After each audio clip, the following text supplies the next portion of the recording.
மூலமா வணக்கம் நேயர்களே.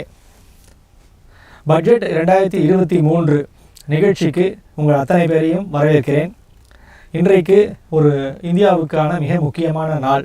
நாம் எப்படி வீட்டில் ஒரு பட்ஜெட் போட்டு நம்முடைய வரவு செலவுகளை திட்டமிடுவோமோ அது மாதிரி இன்றைக்கு நாட்டினுடைய வரவு செலவுகளை திட்டமிட்டு அதில் எதெல்லாம் நாம் செய்திருக்கிறோம், என்னென்னலாம் செய்யவிருக்கிறோம், எப்படி இந்த நிதி ஆதாரங்களை உருவாக்கப் போகிறோம், எப்படியெல்லாம் நிதி ஆதாரங்களை சரியான முறையில் பயன்படுத்த போகிறோம், செலவிட போகிறோம் என்பதை சொல்வது தான் இந்த பட்ஜெட் 2023. பல வகையில் இந்த பட்ஜெட் நம்முடைய கவனத்தை கோரக்கூடிய ஒரு பட்ஜெட்டாக இருக்கிறது.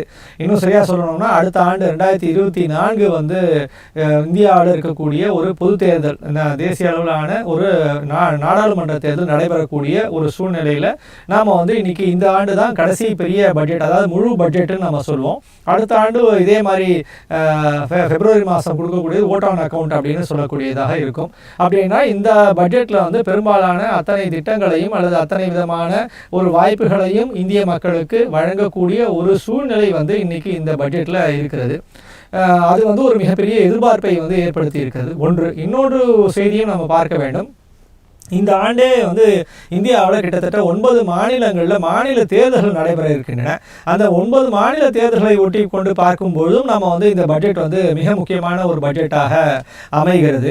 அதாவது எப்படி இந்த பட்ஜெட்டுடைய திசை இருக்க போகிறது, என்ன வகை கோணத்தில் இந்த பட்ஜெட் செயல்பட போகிறது என்பதை பற்றி பல்வேறு யூகங்கள் கடந்த சில நாட்களாக பல பத்திரிகைகளிலும் நம்முடைய பொருளாதார அறிஞர்களும் பேசிக்கொண்டே இருந்தார்கள். என்னென்னா, ஒருவேளை இந்த பட்ஜெட் ரொம்ப பாப்புலிஸ்டாக இருக்குமோ, அதாவது மக்களை கவரக்கூடிய ஒரு பெரிய ஒரு பட்ஜெட்டாக இருக்குமோ, அப்போ அவர்களுக்கு தேவைப்படக்கூடிய அம்சங்களை அத்தனையுமே வழங்கி அவர்களுடைய மனதை ஈர்த்து இந்த வரக்கூடிய தேர்தல்களை சந்திப்பதற்கான ஒரு சூழ்நிலை இந்த பட்ஜெட்டில் ஏற்படுமோ என்ற எண்ணம் இருந்தது. ஆனால் நேற்று வெளியான பொருளாதார ஆய்வு அறிக்கை, பொதுவாக முதல் நாள் தேர்தல் இந்த பட்ஜெட்டுக்கு முதல் நாள் இந்த பொருளாதார ஆய்வு அறிக்கை வெளியிடப்படும். அது மாதிரி நேற்று பொருளாதார ஆய்வு அறிக்கை வெளியிடப்பட்டது. நம்முடைய நண்பரான திரு அனந்த நாகேஸ்வரன் அவர்கள் தான் இந்தியாவினுடைய தலைமை பொருளாதார ஆலோசகராக இருக்கிறார். அவர் வெளியிட்டு அப்புறம் அந்த பார்லிமெண்ட்டில் டேபிள் ஆன பிற்பாடு நேற்று மதியம் அவர் அதை பற்றிய விரிவான தன்னுடைய கருத்துரைகளை தெரிவித்தார். அப்போது அந்த பொருளாதார ஆய்வு அறிக்கை ஒரு திசையை நமக்கு மிக தெளிவாக காண்பிக்கிறது. அதுதான் இன்றைக்கு அந்த ஒரு வழிமுறையில தான் இன்றைக்கும் அந்த பட்ஜெட் இருக்கும்.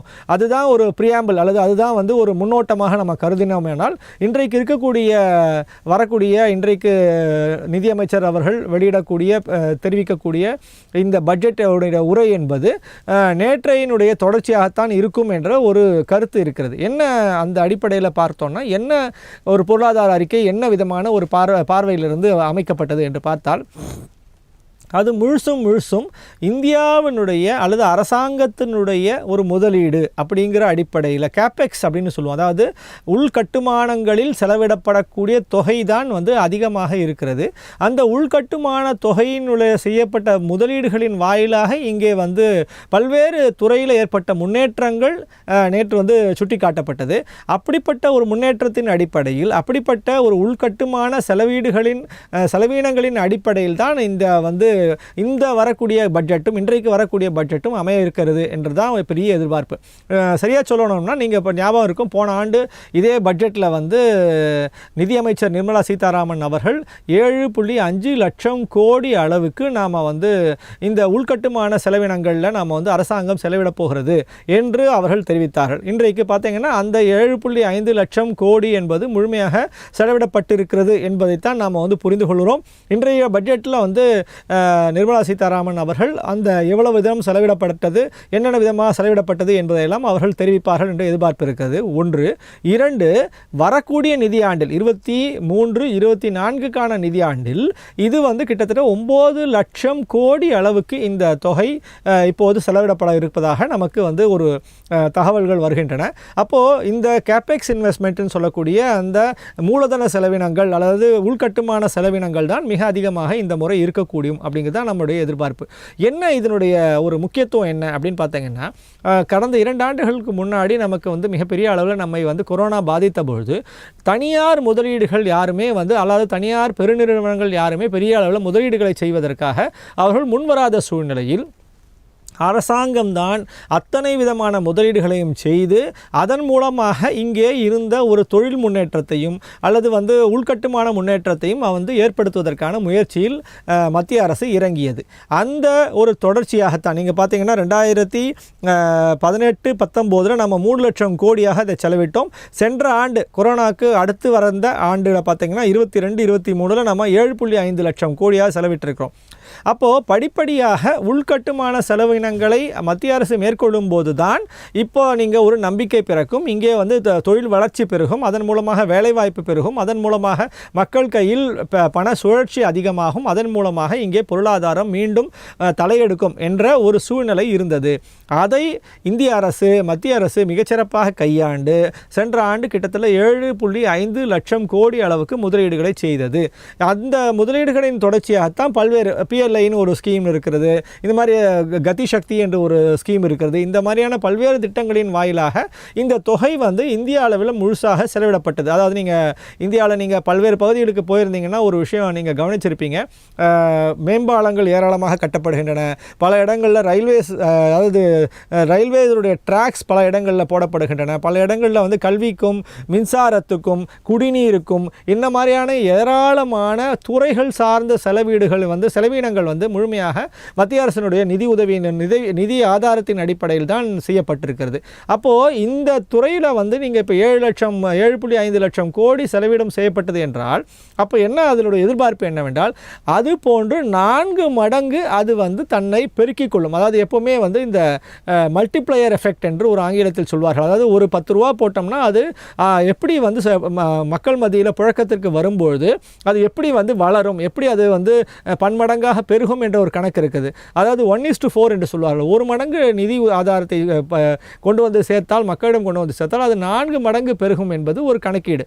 அந்த வகையில் நீங்கள் பார்த்தீங்கன்னா இப்போ கிட்டத்தட்ட 7.5 லட்சம் கோடி செலவினங்கள் செய்யப்பட்டதால் அது நிச்சயமாக 4 மடங்கு அளவுக்கு அது மக்கள் மத்தியில் புழக்கத்திற்கு வந்திருக்கும். அதன் மூலமாக சொத்துகள் உருவாகி இருக்கும். அதன் மூலமாக ஒரு மக்கள் மத்தியில் பணப்புழக்கம் அதிகமாக இருக்கும். இதுதான் இன்றைக்கி நடந்திருக்கக்கூடிய மிக முக்கியமான ஒரு பெரிய மாற்றமாக நம்ம கருதுகிறோம். இப்போது இந்த ஆண்டு 2023-24 இதே மாதிரியான ஒரு பார்வையோடு தான் இன்றைக்கு கூடுதலான இந்த கேபெக்ஸ் இன்வெஸ்ட்மெண்ட்ஸ் அப்படின்னு சொல்லக்கூடிய இந்த மூலதன செலவினங்களை இந்த முறையும் அதிகப்படுத்த போகிறார்கள். அப்போது இதனுடைய நோக்கம் என்னவென்றால் நாம் குறைந்தபட்சம் அடுத்த 5 ஆண்டுகளில் நம்முடைய இந்தியா முழுசும் கிட்டத்தட்ட ஒரு 50 லட்சம் கோடி ரூபாய் அளவுக்கான ஒரு சொத்துக்களை பப்ளிக் ப்ராப்பர்ட்டிஸை நாம் உருவாக்க போகிறோம். அது மேம்பாலங்களாக இருக்கலாம், அது சாலைகளாக இருக்கலாம், அது ரயில்வே கட்டுமானங்களாக இருக்கலாம், மின்சாரமாக இருக்கலாம், வீட்டுக்கு குடிநீராக இருக்கலாம், வீடுகளாக இருக்கலாம், அஃபோர்டபுள் ஹவுசிங்காக இருக்கலாம். இது மாதிரி ஏராளமான சொத்துக்களை இந்தியாவுக்குள் உருவாக்குவது என்பதுதான் மத்திய அரசினுடைய திட்டமாக இருக்கிறது.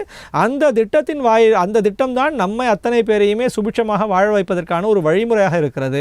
அந்த வழிமுறையில் தான் இந்த ஆண்டும் நம்முடைய முதலீடுகள் இருக்கும் என்ற எதிர்பார்ப்பு இருக்கிறது. இது நிச்சயமாக நாம் புரிந்து கொள்ளக்கூடியது ஒன்று. இன்னொன்று, நாம் வேறு துறைகளுக்கான முதலீடுகள் நாம் பல்வேறு சமயங்களில் நம்ம பார்த்துருக்கோம். பொதுவாகவே பட்ஜெட் என்றால் பல்வேறு துறைகள் சார்ந்த முதலீடுகள் அதிகப்படுத்தப்படும். அது கல்வியாக இருக்கலாம், அல்லது மின்சாரமாக இருக்கலாம், அது உள்கட்டுமானமாக இருக்கலாம், அல்லது மருத்துவமாக இருக்கலாம். இந்த மாதிரி வேறு துறைகளுக்கு செய்யப்படக்கூடிய நீங்கள் முதலீடுகள் அதிகமாகும். இப்போ இந்த முறையும் அதே மாதிரியான முதலீடுகள் அதிகமாகும் என்ற எதிர்பார்ப்பு இருக்கிறது. அதற்கான புதிய திட்டங்கள் நிச்சயமாக தெரிவிக்கப்படும் என்ற எதிர்பார்ப்பும் இந்த பட்ஜெட்டில் நமக்கு இருக்கிறது. அது மிக முக்கியமான ஒரு பெரிய விஷயமாக நம்ம பார்க்கிறோம். இன்னொன்று என்னென்னா, நம்முடைய ஒரு மிக முக்கியமான இந்த ஒரு புள்ளியை நாம் புரிஞ்சு கொள்ள வேண்டியிருக்குது. என்னென்னா, இந்த பக்கம் நம்ம வீட்டில் எப்படி நம்ம செலவு செய்வோம் அப்படின்னு கேட்டிங்கன்னா, வரவுக்கு ஏற்ற மாதிரி செலவு செய்வோம். அப்போது வரவுக்கும் செலவுக்கும் நிச்சயமாக கண்டிப்பாக வரவு எவ்வளோ இருக்குதோ அதுக்குள்ளே செலவு செய்ய வேண்டும் என்பது நம்ம குடும்பத்தினுடைய கணக்கு. ஆனால் நாட்டினுடைய கணக்கு என்பது பொதுவாக நம்ம கூடுதலாக வரவை விட கூடுதலாக செலவு செய்யக்கூடிய சூழ்நிலை ஏற்படும். அதுக்கு நம்ம அந்த வரவுக்கும் செலவுக்கும் இடையே இருக்கக்கூடியதை தான் நாம் நிதி பற்றாக்குறை முறை என்று நாம் சொல்லுவோம். நம்ம வந்து இந்திய அரசு இப்போ நம்ம என்ன சொல்லியிருக்கு அப்படின்னு சொன்னால், போன ஆண்டு என்ன சொல்லியிருக்கு அப்படின்னா, நம்ம 6.4% அளவுக்கு நம்முடைய நிதி பற்றாக்குறை இருக்கும் என்பது அதை தெரிவித்திருக்கிறது. இன்றைக்கு பொருளாதார அறிஞர்கள் எல்லாம் என்ன கருதுகிறார்கள் என்றால், அது வந்து இன்னும் ஒரு 0.2%, அதாவது 6.6% வரைக்கும் கூட இந்த நிதி பற்றாக்குறையானது இருக்கலாம் என்பது கருதப்படுகிறது. ஆனால் இன்றைக்கி நம்ம பட்ஜெட்டில் என்ன நிதியமைச்சர் அவர்கள் என்ன தெரிவிக்கிறார்கள், எவ்வளவு தூரம் நம்ம நிதி பற்றாக்குறையை அவர்கள் வந்து சரிப்படுத்தியிருக்கிறார்கள் என்பதையும் நாம் வந்து பார்க்க வேண்டும். ஏனென்றால் நம்முடைய நிதி பற்றாக்குறை அதிகமாக நம்முடைய அதுக்கான சர்வீசிங் காஸ்ட்னு சொல்லுவோம், அதற்கான வட்டி கொடுக்கறது, அதற்கான வந்து அதை வந்து நிர்வாகம் செய்வது என்பதெல்லாம் மிகப்பெரிய சிக்கலாக போய்விடும். அதுவே ஒரு பெரிய சிக்கலாய் ஒரு பெரிய அழுத்தத்தை வந்து நமது பொருளாதாரத்தின் மீது ஏற்படுத்திவிடக்கூடும். அப்போது நிதி பற்றாக்குறையை கட்டுப்படுத்துவது தான் நம்முடைய நோக்கமாக இருக்கிறது. நம்ம எப்படி திட்டமிட்டிருக்கிறோம்னா, 2025-26 நிதியாண்டுக்குள்ளே நம்முடைய மொத்த நிதி பற்றாக்குறையை 4.5%, அதாவது நம்முடைய மொத்த ஜிடிபியில் 4.5% குறைக்க வேண்டும் என்பதுதான் நம்முடைய திட்டம். இப்போது அது 6.4% இருக்கிறது. இதுதான் இப்போ இருக்கக்கூடிய மிகப்பெரிய சேலஞ்ச். அதை எப்படி செய்ய போகிறாங்க அப்படிங்கிறதையும் நம்ம வந்து இன்றைக்கி பட்ஜெட்டில் நம்ம பார்க்க போகிறோம். இன்னொரு மிக முக்கியமான விஷயம், நேற்று திரு அனந்த நாகேஸ்வரன் அவர்கள் தெரிவித்தது என்னவென்றால், நம்முடைய வளர்ச்சி விகிதம், அதாவது நம்ம ஜிடிபின்னு சொல்லுவோம், மொத்த உள்நாட்டு உற்பத்தி என்பது கிட்டத்தட்ட 6.5% வரும் ஆண்டில் 2023-24 6.5% இருக்கும். அதிகபட்சமாக 6.8%, குறைந்தபட்சமாக 6%. ஏன்னா பல்வேறு உலக நாடுகளுடைய சார்ந்து தான் நம்முடைய பொருளாதாரம் வளரப்போகிறது. அப்படி என்று பார்க்கும்போது அந்த உலக நாடுகளுடைய பல்வேறு சிக்கல்கள் இன்னும் பார்த்தீங்கன்னா, நம்முடைய ரஷ்யா உக்ரைன் போர் முடியவில்லை, கச்சா எண்ணெயில் இருக்கக்கூடிய பிரச்சனைகள் முடியவில்லை. இந்த சிக்கல்கள் எல்லாம் பார்க்கும்போது நாம் வந்து ஓரளவுக்கு திட்டமிட்டு பார்க்கும்போது நம்ம வந்து ஒரு 6.5% வளருவோம் என்பதை திரு அனந்த நாகேஸ்வரன் அவர்கள் தெரிவித்திருக்கிறார்கள். அப்போ நாம் எப்படி இதை புரிந்து கொள்ள வேண்டும் என்றால், உலக நாடுகள் எங்குமே பெருமளவு வளர்ச்சியே இல்லை அல்லது மிக மிக குறைந்த வளர்ச்சி இருக்கக்கூடிய ஒரு சூழ்நிலையில் இந்தியாவானது கிட்டத்தட்ட 6.5% வளர்ச்சியை பெருகும் அல்லது பெறுவதற்கான எல்லா வாய்ப்பும் இருக்கிறது என்பதே உலக நாடுகள் அத்தனை பேருடைய கவனத்தையும் பார்வையையும் முதலீடுகளையும் இந்தியா பக்கம் திருப்புவதற்கான ஒரு பெரிய வாய்ப்பை வழங்கி இருக்கிறது.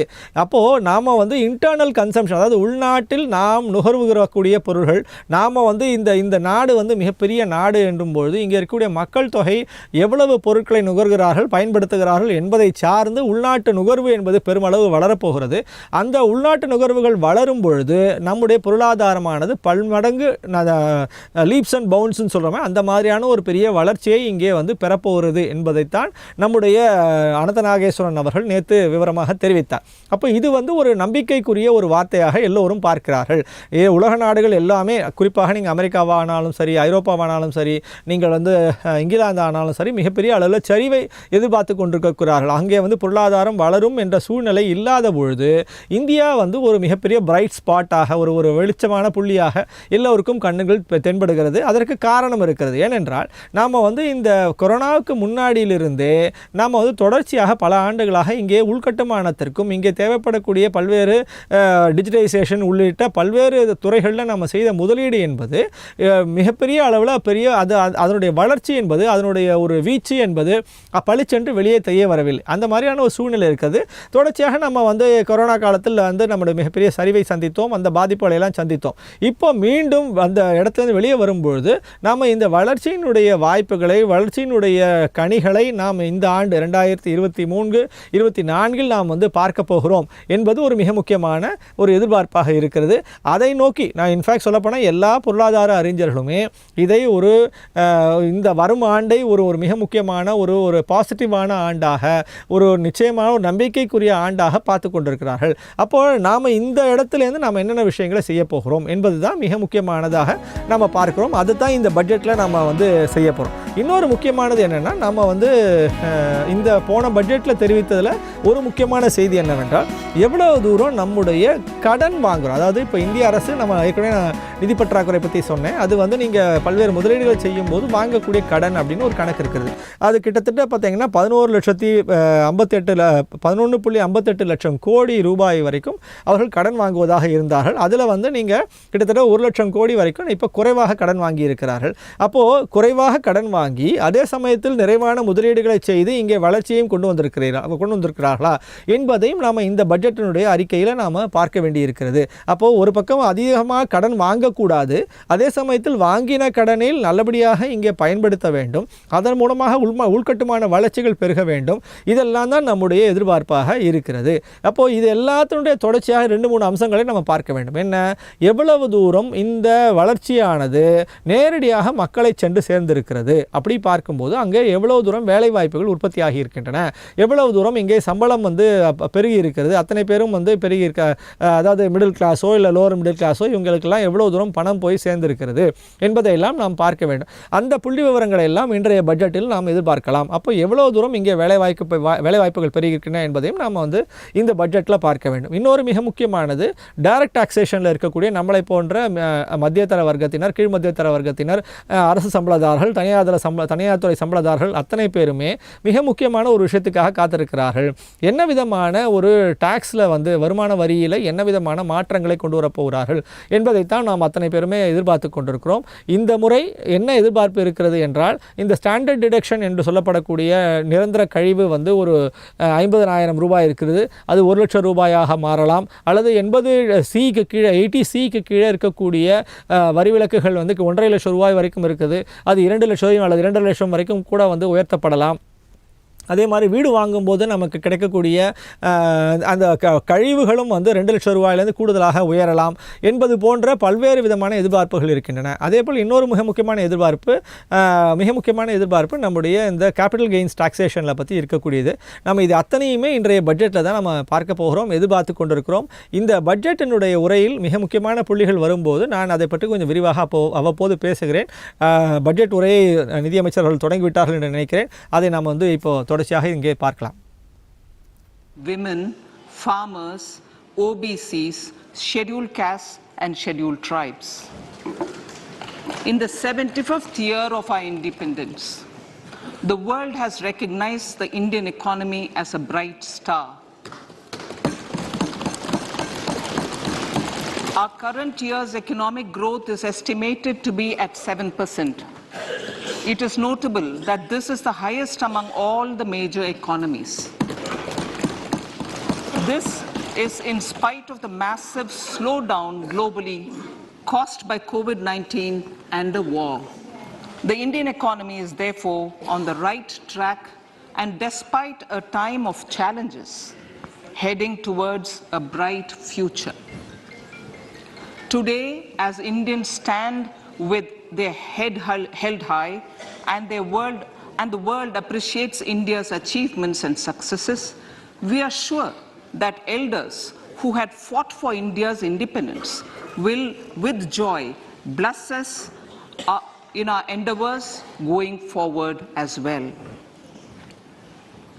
Our focus on wide-ranging reforms and sound policies implemented through Sabka Prayas, resulting in Jan Bhagidari and targeted support to those in need, helped us perform well in trying times.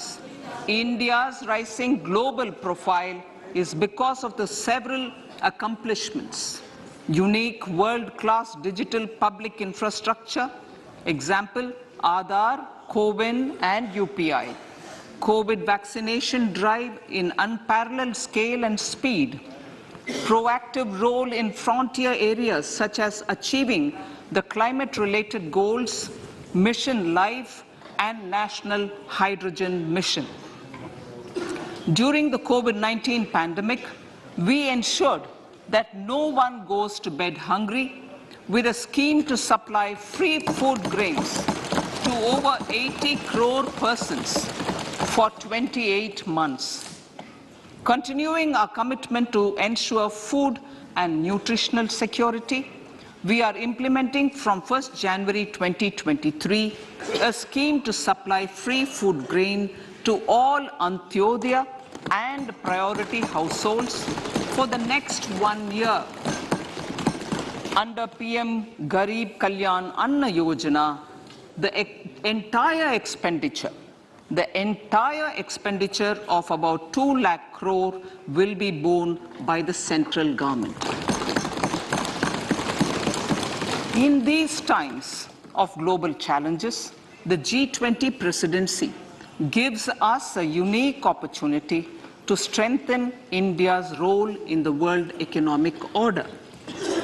With the theme of Vasudhaiva Kutumbakam, we are steering an ambitious, people-centric agenda to address global challenges and to facilitate sustainable economic development. The government's efforts since 2014 have ensured for all citizens a better quality of life and life of dignity. The per capita income has more than doubled to 1.97 lakh rupees. In these 9 years, the Indian economy has increased in size from being 10th to 5th largest in the world. We have significantly improved our position as well as a well-governed and innovative country with a conducive environment for business as reflected in several global indices. We have made a significant progress in many sustainable development goals. The economy has become a lot more formalized as reflected in the EPFO membership, more than doubling to 27 crore and rupees 7,400 crore digital payments of 126 lakh crore rupees through UPI in 2022. The efficient implementation of many schemes with universalization of targeted benefits has resulted in inclusive development. Some of the schemes are 11.7 crore household toilets under Swachh Bharat mission, which is achieved, 9.6 crore LPG connections under Ujjwala, 220 crore COVID vaccination of 102 crore persons, 47.8 crore PM Jan Dhan bank accounts, insurance cover for 44.6 crore persons under PM Suraksha Bima and PM Jeevan Jyoti Yojana, and cash transfer of 2.2 lakh crores of rupees to 11.4 crore to over 11.4 crore farmers under PM Kisan Samman Nidhi. Our vision for the Amrit Kal includes technology-driven and knowledge-based economy with strong public finances and a robust financial sector. To achieve this, Jan Bhagidari through Sabka Saath, Sabka Prayas is essential. The economic agenda for achieving this vision focuses on three things. First, facilitating ample opportunities for citizens, especially the youth, to fulfill their aspirations. Second, providing strong impetus to growth and job creation. And third, strengthening macroeconomic stability. To service these focus areas in our journey to India at 100, we believe that the following 4 opportunities can be transformative during Amrit Kal. Economic empowerment of women. Deen Dayal Antyodaya Yojana National Rural Livelihood Mission has achieved remarkable success by mobilizing rural women into 81 lakh self-help groups. We will enable these groups to reach the next stage of economic empowerment through formation of large producer enterprises or collectives, with each having several thousand members and managed professionally. They will be helped with raw materials supply and for better design, quality, branding, and marketing of their products. Through supporting these policies, they will be enabled to scale up their operations to serve the large consumer markets, as has been the case with the several startups growing into unicorns. PM Vishwakarma Kaushal Samman, PM Vikas. For centuries, traditional artisans and craftspeople who work with their hands using tools have brought renown for India. They're generally referred to as Vishwakarma. The art and the handicraft created by them represents the true spirit of Atmanirbhar Bharat. For the first time, a package of assistance for them has been conceptualized. The new scheme will enable them to improve the quality, scale, and reach of their products, integrating them with the MSME value chain.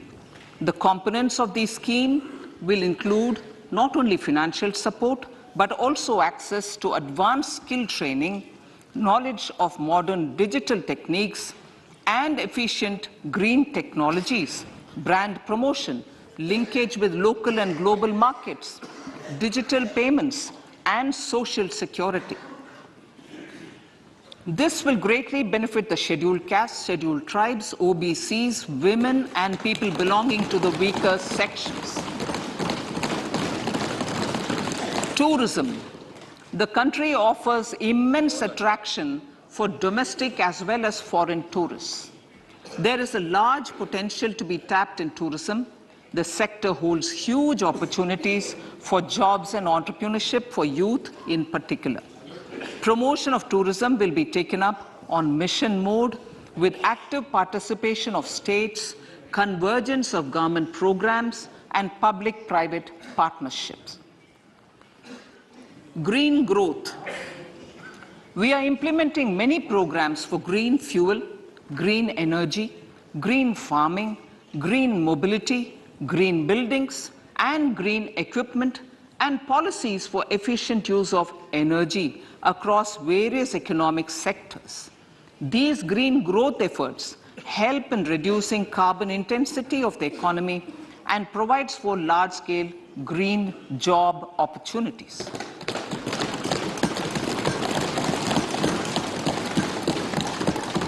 Priorities of this budget. The budget adopts the following 7 priorities. They complement each other and act as the Saptarishi guiding us through the Amritkal. Inclusive development, reaching the last mile, infrastructure and investment, unleashing the potential, green growth, youth power, and financial sector. I now speak on the priority number 1, inclusive development. The government's philosophy of Sabka Saath, Sabka Vikas has facilitated inclusive development covering in specific farmers, women, youth, OBCs, scheduled castes, scheduled tribes, Divyangjan, and economically weaker sections, and overall priority for the underprivileged, Vanchiton ko Variyata. There has also been a sustained focus on Jammu Kashmir, Ladakh, and the Northeast. This budget builds on those efforts. Digital public infrastructure for agriculture. Digital public infrastructure for agriculture will be built as an open source, open standard, and interoperable public good. This will enable inclusive farmer-centric solutions through relevant information services for crop planning and health, improved access to farm inputs, credit and insurance, help for crop estimation, market intelligence, and support for growth of agri-tech industry and startups.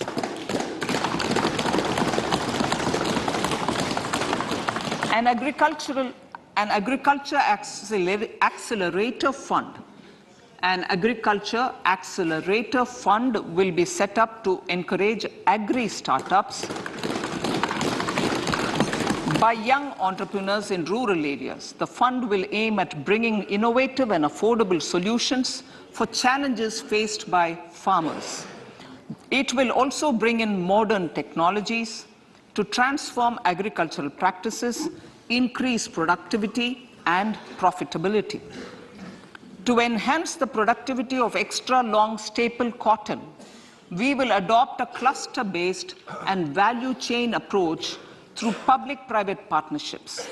This will mean collaboration between farmers, state and industry for input supplies, extension services and market linkages. We will launch an Atmanirbhar Clean Plant program to boost availability of disease-free, quality planting material for high-value horticultural crops at an outlay of 2,200 crores. Global hub for millets, which are Sri Anna. India is the forefront. India's at the forefront of popularizing millets, whose consumption furthers nutrition, food security, and welfare of farmers, said the Honorable Prime Minister. We are the largest producer and second largest exporter of Sri Anna in the world. We grow several types of Sri Anna, such as Sri Anna Jowar, Sri Anna Ragi, Sri Anna Bajra, Sri Anna Kutu, Ramdana, Kangni, Kutni, Kutki, Kodo, China, and Sama. These have a number of health benefits and have been an integral part of our food for centuries. I acknowledge with pride the huge service done by small farmers in contributing to the health of fellow citizens by growing these Sri Anna. Now, to make India a global hub for Sri Anna, the Indian Institute of Millet Research, ideally Indian Institute of the Sri Anna Research, Hyderabad, will be supported as the center of excellence for sharing best practices, research and technologies at the international level. The agricultural credit target will be increased to 20 lakh crores with focus on animal husbandry, dairy and fisheries. We will launch a new sub-scheme of PM Matsya Sampada Yojana, which is an existing scheme, but we'll launch a new sub-scheme with targeted investment of 6,000 crores to further enable activities of fishermen, fish vendors, and micro and small entrepreneurs, improve value chain efficiencies, and expand the market. For farmers, especially small and marginal farmers, and other marginalized sections, the government is promoting cooperative-based economic development model. A new Ministry of Cooperation was formed with a mandate to realize the vision of Sahakar Se Samriddhi. To realize this vision, the government has already initiated computerization of 63,000 primary agricultural credit societies with an investment of 2,516 crores. In consultation with all the stakeholders and the states, model bylaws for PACS were formulated, enabling them to become multi-purpose PACS. A national cooperative database is being prepared for countrywide mapping of cooperative societies. With this backdrop, we will implement a plan to set up massive decentralized storage capacity.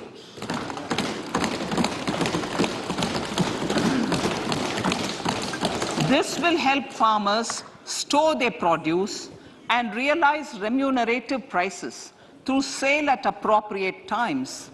The government will also facilitate setting up of a large number of multi-purpose cooperative societies, primary fisheries societies, and dairy cooperative societies in uncovered panchayat and villages in the next 5 years.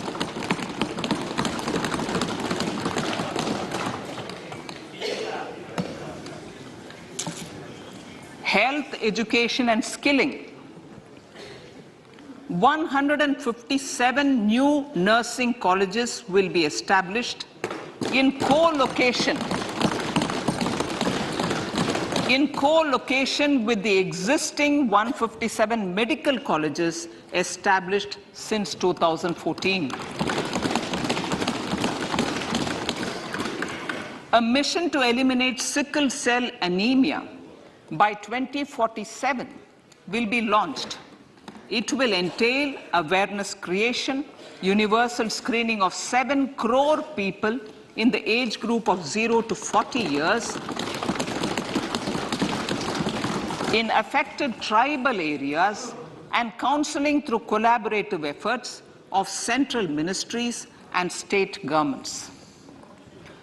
Facilities in select ICMR labs, Indian Council for Medical Research labs, will be made available for research by public and private medical college faculty and private sector R&D teams for encouraging collaborative research and innovation. A new program to promote research and innovation in pharmaceuticals will be taken up through centers of excellence. We shall also encourage industry to invest in research and development in specific priority areas. Dedicated multidisciplinary courses for medical devices will be supported in existing institutions to ensure availability of skilled manpower for futuristic medical technologies, high-end manufacturing, and research. Teachers' training. Teachers' training will be re-envisioned through innovative pedagogy, curriculum transaction, continuous professional development, dipstick surveys, and ICT implementation. The District Institute of Education and Training will be developed as vibrant institutes of excellence for this purpose.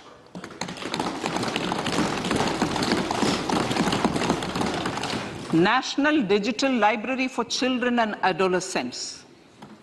A National Digital Library for Children and Adolescents will be set up for facilitating availability of quality books across geographies, languages, genres, and levels, and device-agnostic accessibility.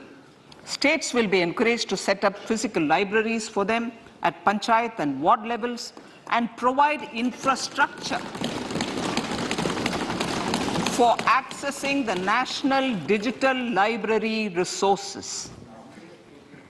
Additionally, to build a culture of reading and to make up for pandemic time learning loss, the National Book Trust, the Children's Book Trust, and other sources will be encouraged to provide and replenish non-curricular titles in regional languages and in English to these physical libraries.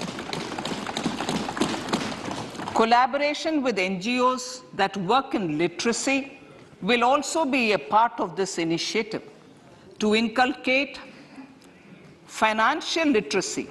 Financial sector regulators and organizations will be encouraged to provide age-appropriate reading material to these libraries. I move to priority 2, reaching the last mile. Prime Minister Vajpayee's government had formed the Ministry of Tribal Affairs and the Department of Development of Northeast Region to provide a sharper focus to the objective of reaching the last mile.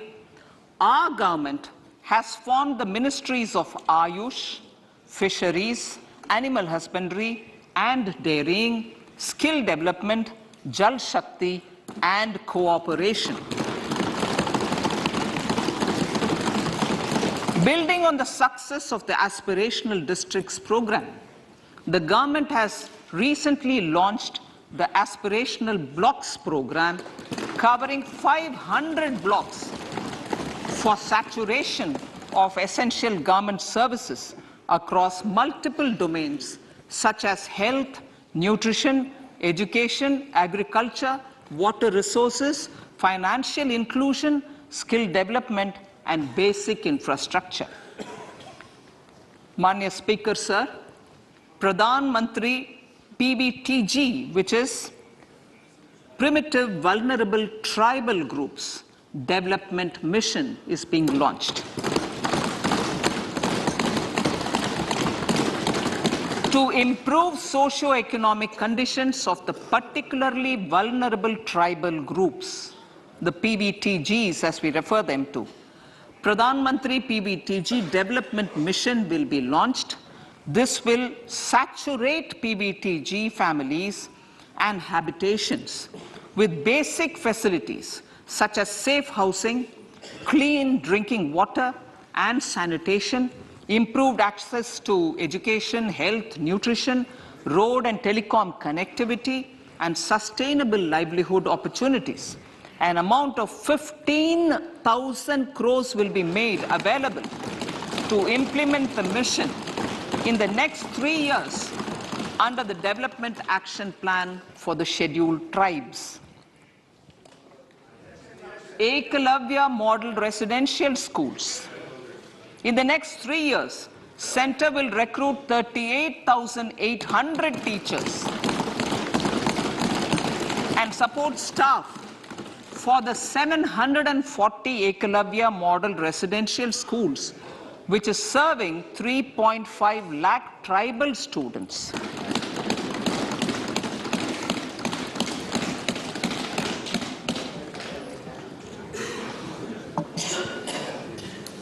In the drought-prone central regions of Karnataka, central assistance of 5,300 crore will be given to Upper Bhadra project to provide sustainable micro-irrigation and filling up of surface tanks for drinking water. PM Awas Yojana. The outlay for PM Awas Yojana is being enhanced by 66% to over 79,000 crores.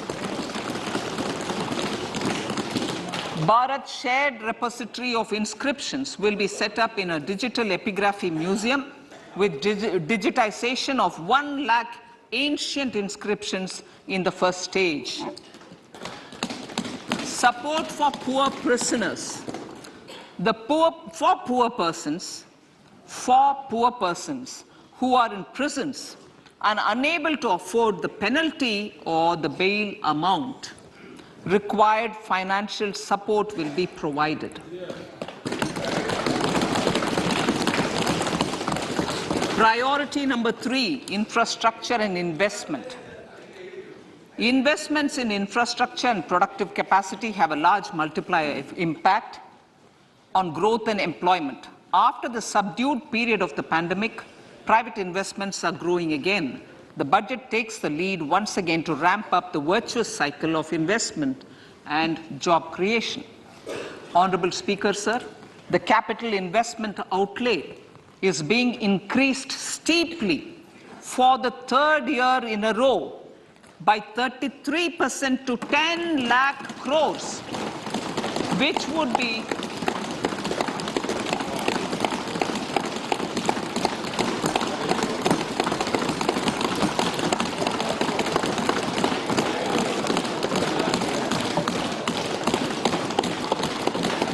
which would be 3.3% of GDP.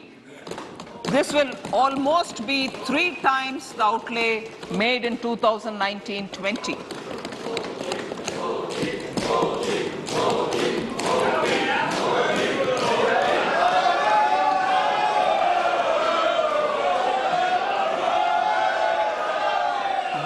substantial increase in recent years is central to the government's efforts to enhance growth potential and job creation, crowd in private investments, and provide a cushion against global headwinds.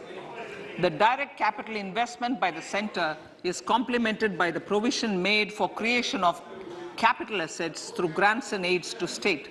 The effective capital expenditure of the centre is budgeted at 13.7 lakh crore rupees, which will be 4.5% of GDP. Support to state governments for capital investment. I have decided to continue the 50-year interest-free loan to state governments for one more year to spur investment in infrastructure and to incentivize them for complementary policies actions with a significantly enhanced outlay of 1.3 lakh crores. The newly established Infrastructure Finance Secretariat will assist all stakeholders for more private investment in infrastructure, including railways, roads, urban infrastructure, and power, which are predominantly depend on public resources. The harmonized master list of infrastructure will be reviewed by an expert committee for recommending the classification and financing framework suitable for Amrit Kal. A capital outlay, I'm talking about railways now, sir, Honorable Speaker, railways. A capital outlay of 2.40 lakh crores has been provided for the railways. This is the highest ever outlay this highest ever outlay is about 9 times the outlay made in 2013-14.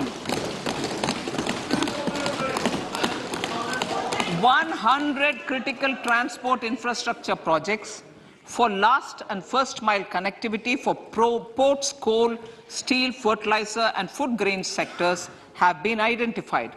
They will be taken up on priority with investment of 75,000 crores, including 15,000 crore from private sources. 50 additional airports, heliports, water aerodromes, and advanced landing grounds will be revived for improving regional air connectivity.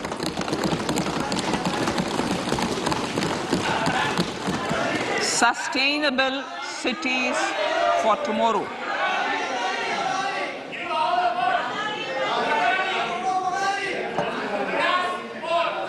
States and cities will be encouraged to undertake urban planning reforms and actions to transform our cities into sustainable cities of tomorrow.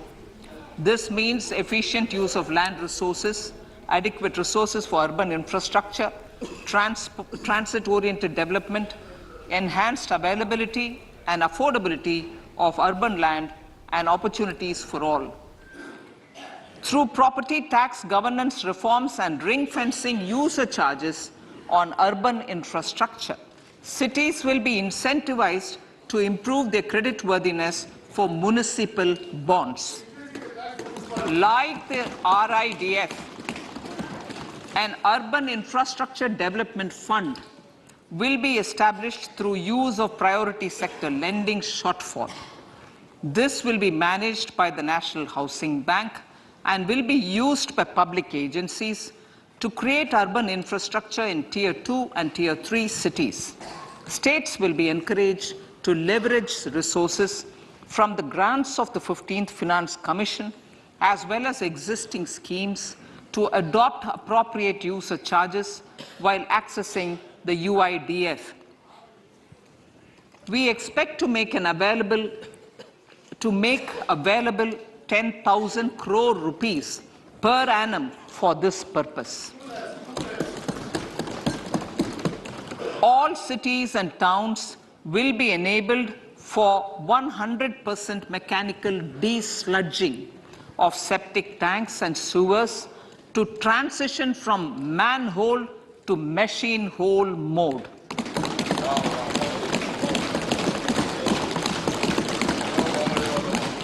Enhanced focus will be provided for scientific management of dry and wet waste. Honorable Speaker, sir, our Prime Minister had said, good governance is the key to a nation's progress. Our government is committed to providing a transparent and accountable administration which works for the betterment and welfare of common citizens. Mission Karma Yogi. Under Mission Karma Yogi, center, states and the வணக்கம் நண்பர்களே. நம்ம இந்த முதல் அரை மணி நேர budget உரையில் நாம் ஒரு மிக முக்கியமான ஒரு விஷயத்தை பார்த்திருக்கிறோம்.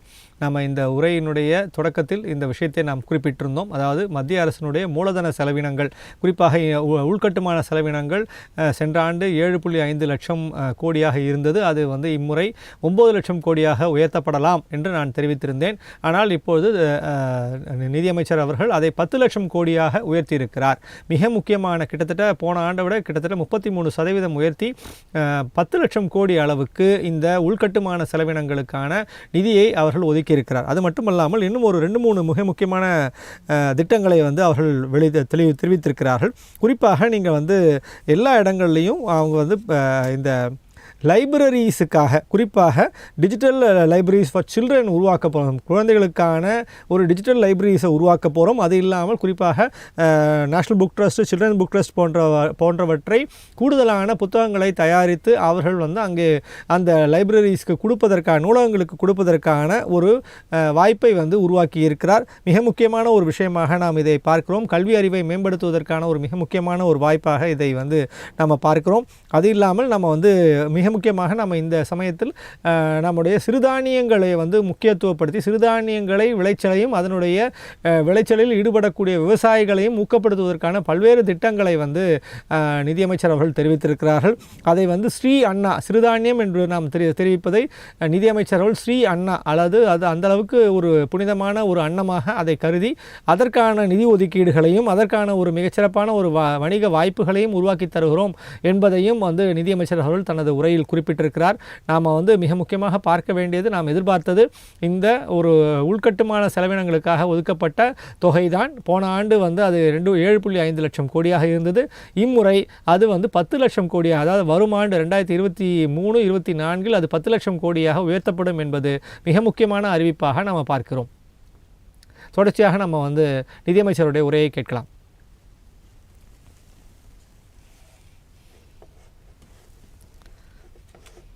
Process will be simplified, adopting a risk-based instead of one size fits all. மிக முக்கியமான அறிவிப்பாக நாம் பார்க்கிறோம். தொடர்ச்சியாக நம்ம நிதியமைச்சருடைய உரையை கேட்கலாம்.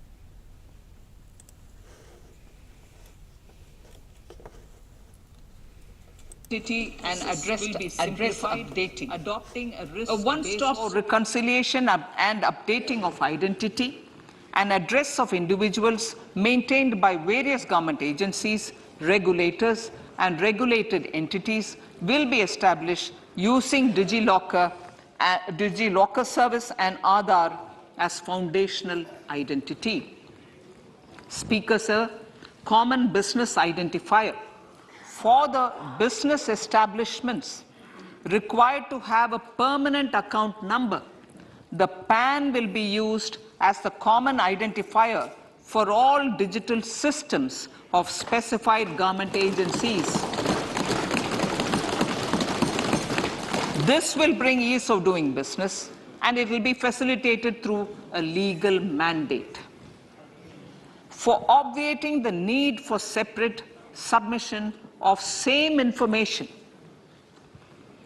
to different government agencies, a system of unified filing process will be set up. Such filing of information or return in simplified forms on a common portal will be shared with other agencies as per the filer's choice. Vivad se Vishwas 1, relief for MSMEs. In cases of failure by MSMEs to execute contracts during the COVID period, 95% of the forfeited amount relating to the bid or performance security will be returned to them by government and government undertakings. This will provide relief to the MSMEs. Vivad Se Vishwas 2, settling contractual disputes. To settle contractual disputes of government and government undertakings, wherein arbitral award is under challenge in a court, a voluntary settlement scheme with standardized terms will be introduced. This will be done by offering graded settlement terms depending on pendency level of the dispute. The state support mission of Niti Aayog will be continued for 3 years for our collective efforts towards national priorities. Result-based financing. To better allocate scarce resources for competing development needs, the financing of select schemes will be changed on a pilot basis from input-based to result-based. E-courts. For efficient administration of justice, Phase 3 of e-courts projects Phase 3 of the e-courts project will be launched with an outlay of 7,000 crores.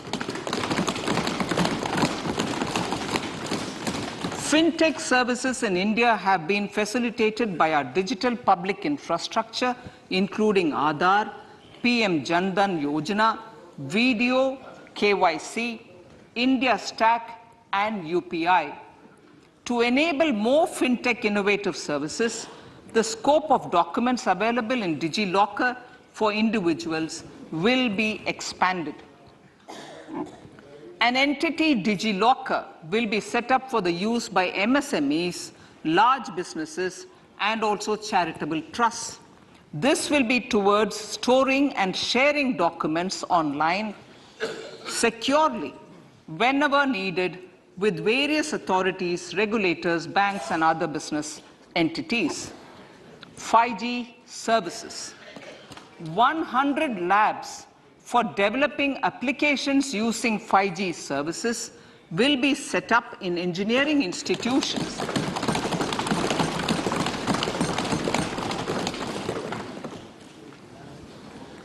To realize a new range of opportunities, business models, and employment potential, the labs will cover, among others, applications such as smart classrooms, precision farming, intelligent transport systems, and healthcare applications. Lab-grown diamonds. Lab-grown diamonds is a technology and innovation-driven emerging sector with high employment potential. These environment-friendly diamonds, which have optically and chemically the same properties as natural diamonds. To encourage indigenous production of LGD, lab-grown diamond seeds and machines, and to reduce import dependency, a research and development grant will be provided to one of the IITs for 5 years. To reduce the cost of production, a proposal to review the custom duty on LGD seeds will be indicated in Part B of the speech. I come to the fifth priority, Honorable Speaker, sir, green growth. Honorable Prime Minister has given a vision for life or lifestyle for environment to spur a movement of environmentally conscious lifestyle. India is moving forward firmly for the Panchamrit, the net zero carbon emission by 2070 to usher in green industrial and economic transition. This budget builds on our focus on green growth. The recently launched National Green Hydrogen Mission, with an outlay of 19,700 crores, will facilitate transition of the economy to low carbon intensity, reduce independence on fossil fuel imports, and make the country assume technology and market leadership in this sunrise sector. Our target is to reach an annual production of 5 MMT by 2030. Energy transition. This budget provides for 35,000 crores for priority capital investment towards energy transition and net zero objectives and energy security by Ministry of Petroleum and Natural Gas. To steer the economy on sustainable development path, battery energy storage systems with capacity of 4,000 MWH will be supported with viability gap funding. A detailed framework for pumped storage projects will also be formulated. Renewable energy evacuation. The interstate transmission system for evacuation and grid integration of 13 gigawatt renewable energy from Ladakh will be constructed with investment of 20,700 crores, including central support of 8,300 crores. Green credit program. For encouraging behavioral change, a green credit program will be notified under the Environment Protection Act. This will incentivize environmentally sustainable and responsive actions by companies, individuals, and local bodies, and help mobilize additional resources for such activities. PM Program for Restoration, Awareness, Nourishment, and Amelioration of Mother Earth, PM Pranam, will be launched to incentivize states and union territories to promote alternative fertilizers and balanced use of chemical fertilizers. Go Bardhan scheme. 500 new waste to wealth plants under Go Bardhan, galvanizing organic bio-agro resources done. Go Bardhan scheme will be established for promoting circular economy. These will include 200 compressed biogas plants, including 75 plants in urban areas, and 300 community or cluster-based plants at a total investment of 10,000 crores. I will refer to this in Part B also. In due course, a 5% CBG mandate will be introduced for all organizations marketing natural and biogas. For collection of biomass and distribution of biomanure, appropriate fiscal support will also be provided. Bharatiya Prakritik Kheti Bio Input Resource Centers. Over the next 3 years, we will facilitate 1 crore farmers to adopt natural farming. For this, Honorable Speaker, 10,000 bio input resource centers will be set up, creating a national level distributed micro fertilizer and pesticide manufacturing network. Mishti.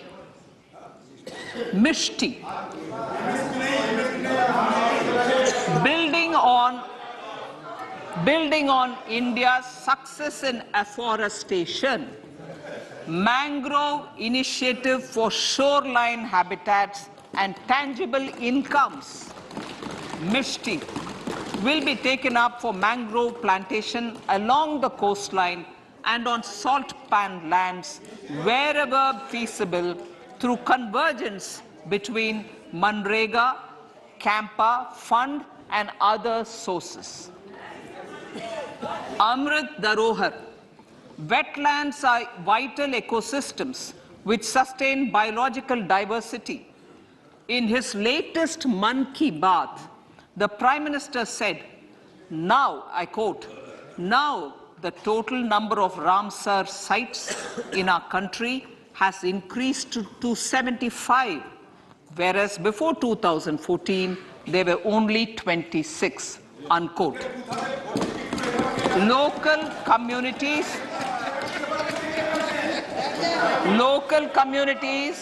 have always been at the forefront of conservation efforts. The government will promote their unique conservation values through Amrit Dharohar, a scheme that will be implemented over the next 3 years to encourage optimal use of wetlands and enhance biodiversity, carbon stock, ecotourism opportunities, and income generation for local communities. Coastal shipping. Coastal shipping will be promoted as the energy efficient and lower cost mode of transport, both for passengers and freight, through PPP mode with viability gap funding. Vehicle replacement. Vehicle replacement is an important continuing policy, replacing the old political,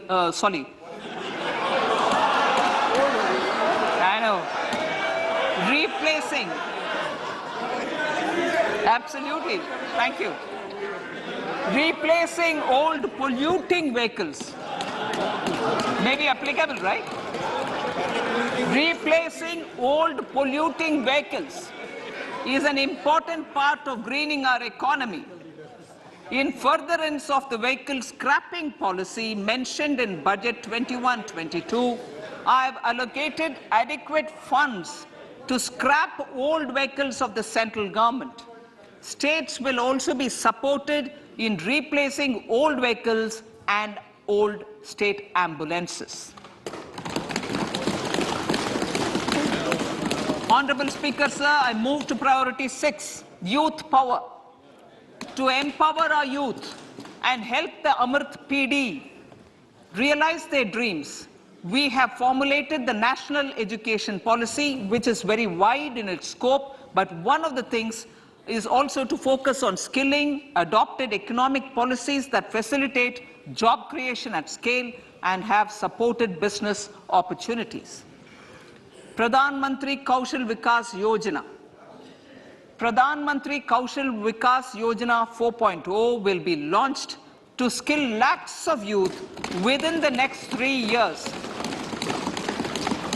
On-job training, industry partnership, and alignment of courses with needs of industry will be emphasized.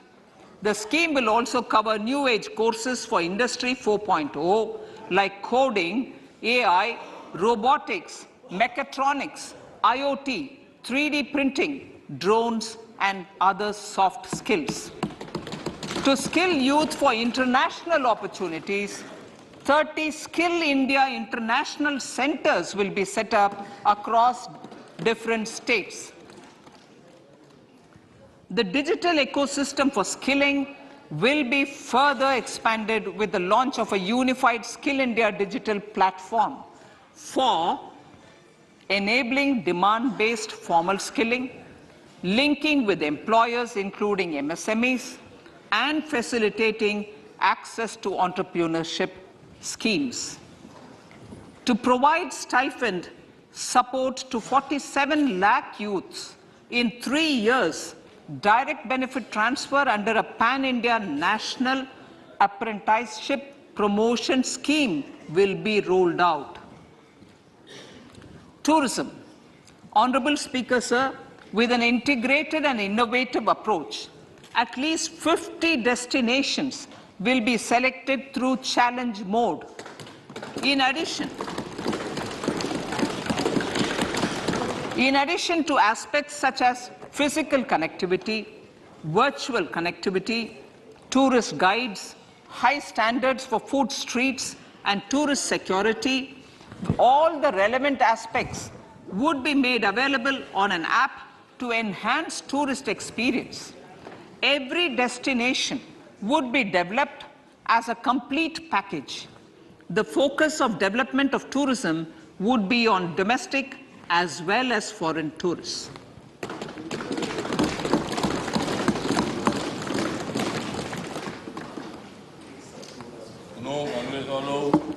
Sector-specific skilling and entrepreneurship development will be dovetailed to achieve the objectives of Dekho Apna Desh initiative. This was launched as an appeal by the Honorable Prime Minister to the middle class to prefer domestic tourism over international tourism. The integrated development of theme-based tourist circuits, the Swadesh Darshan scheme, was also launched. Under the Vibrant Villages program, tourism infrastructure and amenities will be facilitated in border villages. Unity Mall. States will be encouraged to set up a Unity Mall in their state capital or most prominent tourism center or the financial capital for promotion and sale of their one district, one product and GI products and other handicraft products, and for providing space for such products of all other states as well. Sir, priority number 7, financial sector. Our reforms in the financial sector and innovative use of technology have led to financial inclusion at scale, better and faster service delivery, ease of access to credit, and participation in financial markets. This budget proposes to further these measures. Credit guarantee for MSMEs. Last year, I proposed revamping of the credit guarantee scheme for the MSMEs. I am happy to announce that the revamped scheme will take effect from 1st April 2023 through infusion of 9,000 crores in the corpus. This will enable additional collateral-free guaranteed credit of 2 lakh crores of rupees. Further, the cost of credit will be reduced by about 1%. A national financial information registry will be set up to serve as a central repository of financial and ancillary information. This will facilitate efficient flow of credit, promote financial inclusion, and foster financial stability. A new legislative framework will govern this credit public infrastructure and will be designed in consultation with the RBI. To meet the needs of Amritkal and to facilitate optimum regulation in the financial sector, public consultation, as necessary and feasible, will be brought to the process of regulation making and issuing subsidiary directions. To simplify, to ease, and to reduce cost of compliance, financial sector regulators will be requested to carry out a comprehensive review of existing regulations. For this, they will consider suggestions from public and regulated entities. Time limits to decide the application under various regulations will also be laid down. Honorable Speaker, sir, to enhance business activities in GIFT IFSC, the following measures will be taken. Delegating powers under the SEZ Act to the IFSCA to avoid dual regulation. Setting up a single window IT system for registration and approval of IFSCA, SEZ authorities, GSTN, RBI, SEBI, and IRDAI. Permitting acquisition financing by IFSC banking units of foreign banks.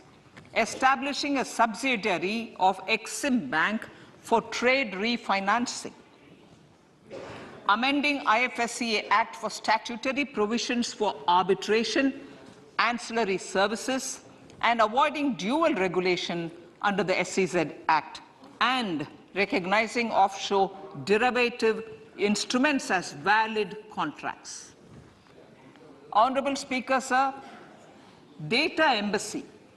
For countries looking for digital continuity solutions, we will facilitate setting up of their data embassies in GIFT IFSC.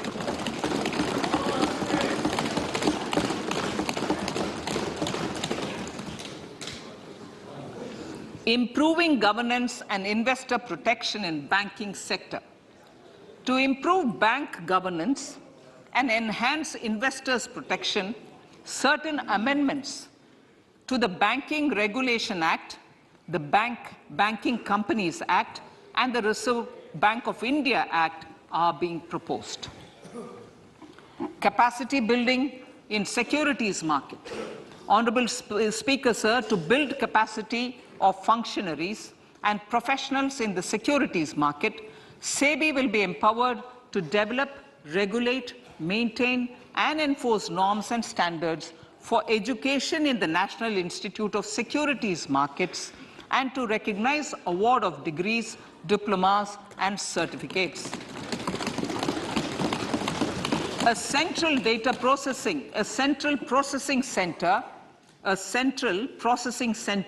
will be set up for faster response to companies through centralized handling of various forms filed with field officers under the Companies Act. Reclaiming of shares and dividends.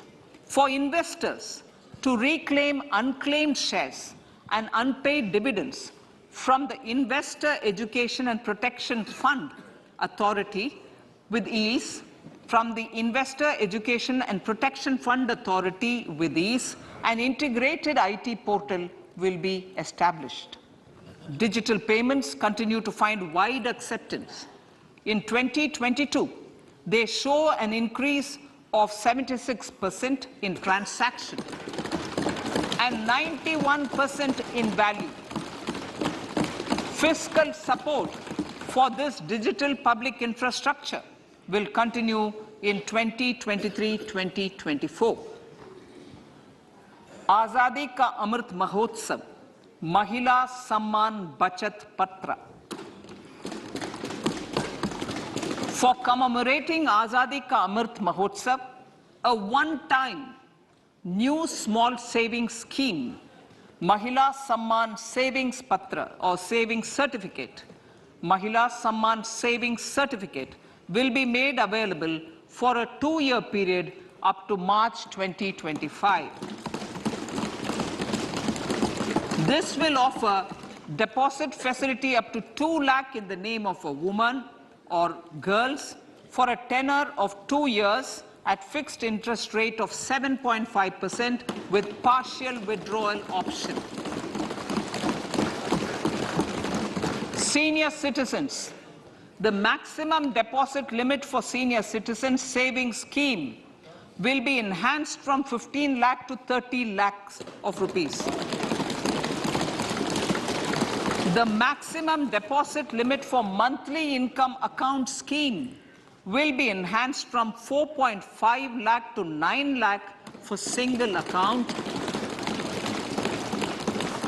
and from 9 lakh to 15 lakh for joint account. Honorable Speaker, sir, fiscal management. 50 years interest-free loan to states. The entire 50-year loan to states has to be spent on capital expenditure within 2023-24. Most of this will be at the discretion of the states, but a part will be conditional on states increasing their actual capital expenditure. Parts of the outlay will also be linked to or allocated for the following purposes: scrapping old government vehicles, urban planning reforms and actions, financing reforms in urban local bodies to make them creditworthy for municipal bonds, housing for police personnel above or as part of the police station, constructing unity malls, children and adolescent libraries and digital infrastructure, and state share of capital expenditure of central schemes. Honorable Speaker, sir, fiscal deficit of states. States will be allowed a fiscal deficit of 3.5% of GSDP, of which 0.5% will be tied to power sector reforms. Revised estimates 2022 to 2023. The revised estimate, Honorable Speaker, sir, of the total receipts other than borrowing is 24.3 lakh crores, of which the net tax receipts are 20.9 lakh crores. The revised estimate of the total expenditure is 41.9 lakh crores of rupees, of which the capital expenditure is about 7.3 lakh crores. The revised estimate of the fiscal deficit is 6.4% of GDP, adhering to the budget estimate. So budget estimates of 2023-24. Coming to 2023-24, the total receipts other than borrowings and the total expenditure are estimated at 27.2 lakh crores and 45 lakh crores respectively. The net tax receipts are estimated at 23.3 lakh crores. The fiscal deficit is estimated to be 5.9% of the GDP. In my budget speech for 21-22, I had announced that we plan to continue the path of fiscal consolidation, reaching a fiscal deficit of below 4.5% by 2025-26, with a fairly steady decline over the period. We have adhered to this path, and I reiterate my intention to bring the fiscal deficit below 4.5% of GDP by 2025-26. To finance the fiscal deficit in 2023-24, the net market borrowings from dated securities are estimated at 11.8 lakh crores. The balance financing is expected to come from small savings and other sources. The gross market borrowings are estimated at 15.43 lakh crores of rupees. Honorable Speaker, sir, I now move to Part B.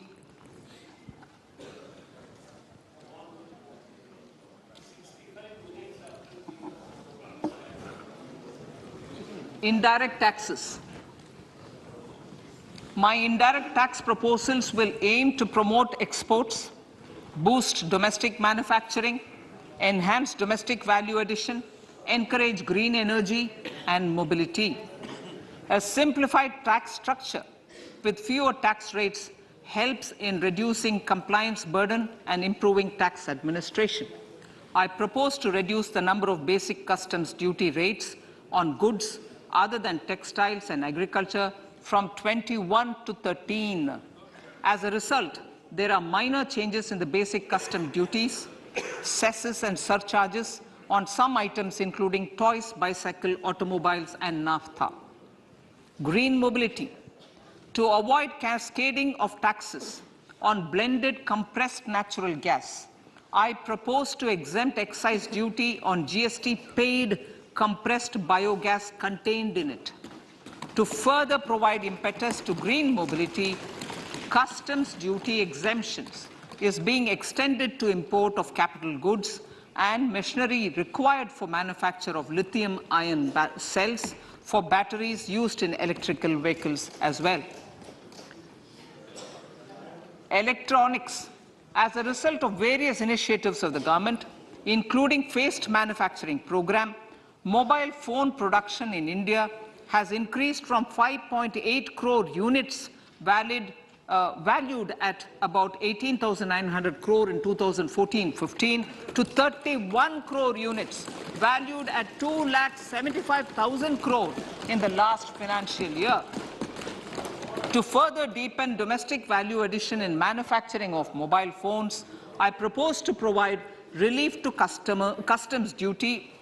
I propose to provide relief in customs duty on import of certain parts and inputs like camera lens and continue the concessional duty on lithium-ion cells for batteries for another year. Similarly, to promote value addition in manufacture of televisions, I propose to reduce the basic customs duty on parts of open cells of TV panels to 2.5%. Electrical. to rectify inversion of duty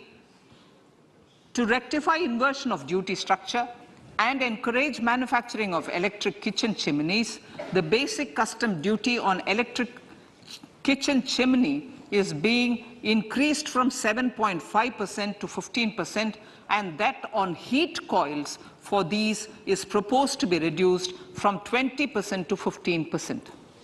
Chemicals and petrochemicals.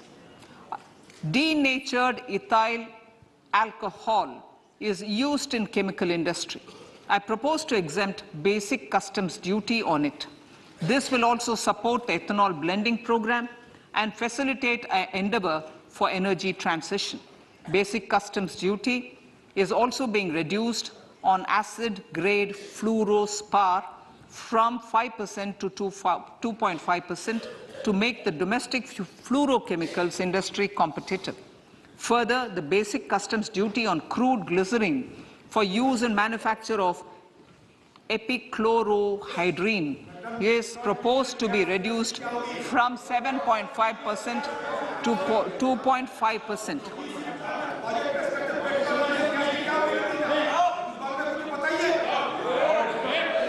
Marine products. In the last financial year, marine products recorded the highest export growth, benefiting farmers in the coastal states of the country. To further enhance the export competitiveness of marine products, particularly shrimps, duty is being reduced on key inputs for domestic manufacture of shrimp feed. India is a global leader, as I said in Part A, in cutting and polishing of natural diamonds, contributing about 3/4 of the global turnover by value. With the depletion of deposits of natural diamonds, the industry is moving towards lab-grown diamonds, and it holds huge promise. To seize this opportunity, I propose to reduce the basic customs duty on seeds used in their manufacture. Customs duties on doré and bars of gold and platinum were increased earlier this fiscal. I propose to increase the duties on articles made therefrom to enhance the duty differential. I also propose to increase the import duty on silver doors, bars and articles to align them with that on gold and platinum. To facilitate availability of raw materials for the steel sector, exemptions from basic custom duty on raw materials for manufacture of CRGO steel, ferrous scrap and nickel cathode is being continued. Similarly, the concessional BCD of 2.5% on copper scrap is also being continued to ensure the availability of raw materials for secondary copper producers who are mainly in the MSME sectors. Compounded rubber. The basic custom duty rate on compounded rubber is being increased from 10% to 25% or 30 kg, whichever is lower, at par with that of natural rubber other than latex, to curb circumvention of duty. Cigarettes. National calamity contingent duty on specified cigarettes was last revised 3 years ago. This is proposed to be revised upwards by about 16%. Direct taxes. I now come to my direct tax proposals. Honorable Speaker, these proposals aim to maintain continuity and stability of taxation, further simplify and rationalize various provisions to reduce the compliance burden, promote the entrepreneurial spirit, and provide tax relief to citizens. It has been constant endeavor of the Income Tax Department to improve taxpayers' services by making compliance easy and smooth. Our taxpayers portal received a maximum of 72 lakh returns in a day, processed more than 6.5 crore returns this year. Average processing period reduced from 93 days in financial year 13-14 to 16 days only now. And 45% of the returns were processed within 24 hours. We intend to further improve this, roll out the next generation common IT return form for taxpayer convenience, and also plan to strengthen the grievance redressal mechanism. MSMEs and professionals. MSMEs are growth engines of our economy. Micro enterprises with turnover up to 2 crore of rupees and certain professionals with turnover of up to 50 lakh rupees can avail the benefit of presumptive taxation. I propose to provide enhanced limits of 3 crore and 75 lakh respectively to the taxpayers whose cash receipts are no more than 5%. Whose cash receipts are no more than 5%. Moreover, to support MSMEs in timely receipt of payments, I propose to allow deduction for expenditure incurred on payments made to them only when payment is actually made. Cooperation. Cooperation is a value to be cherished. In realizing our Prime Minister's goal for Sehkar Se Samriddhi and his resolve to connect the spirit of cooperation with the spirit of Amrit Kal, in addition to the measures proposed in Part A, I have a slew of proposals for the cooperation sector. First, new cooperatives that commence manufacturing activities till 2024, 31st March, shall get the benefit of a lower tax rate of 15%, as is presently available to new manufacturing companies. Secondly, I propose to provide an opportunity to sugar cooperatives to claim payments made to sugarcane farmers for the period prior to the assessment year 2016-17 as expenditure. This is expected to provide them a relief of almost 10,000 crores. Thirdly, I am providing a higher limit of 2 lakh per member for cash deposits to loans in cash by primary agricultural cooperative societies and primary cooperative agriculture and rural development banks. I repeat that. Thirdly, I am providing a higher limit of 2 lakh per member for cash deposits to and loans in cash by primary agricultural cooperative societies and primary cooperative agricultural and rural development banks. Similarly, a higher limit of 3 crore for TDS on cash withdrawal is being provided to cooperative societies. Startups.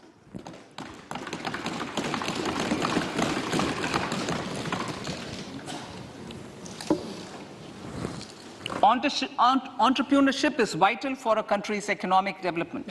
We have taken a number of measures for startups and they have borne results.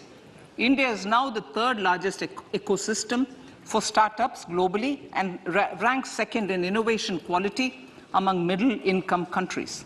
I propose to extend the date of incorporation for income tax benefits to startups from 31/3/2023 to 31/3/2024. I further propose to provide the benefit of carry forward of losses on change of shareholding of startups from 7 years of incorporation to 10 years.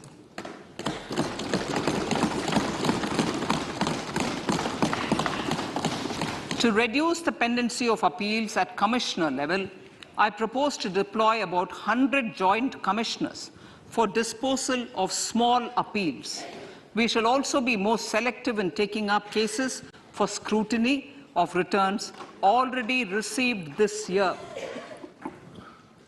Better targeting of tax concessions.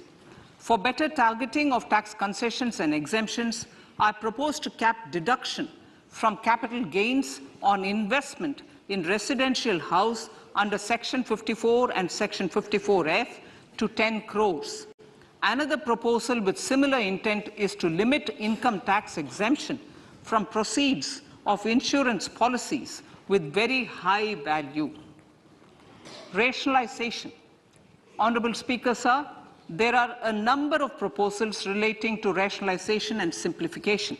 Income of authorities, boards, and commissions set up by statutes of union or state for the purpose of housing, development of cities, towns, and villages and regulating and developing an activity or matter is proposed to be exempted from income tax. Other major measures in this direction are removing the minimum threshold of 10,000 for TDS and clarifying taxability relating to online gaming, not treating conversion of gold into electronic gold receipts and vice versa as capital gains, reducing the TDS rate from 30% to 20% on taxable portion of EPF withdrawals in non-PAN cases, and taxation on income for market-linked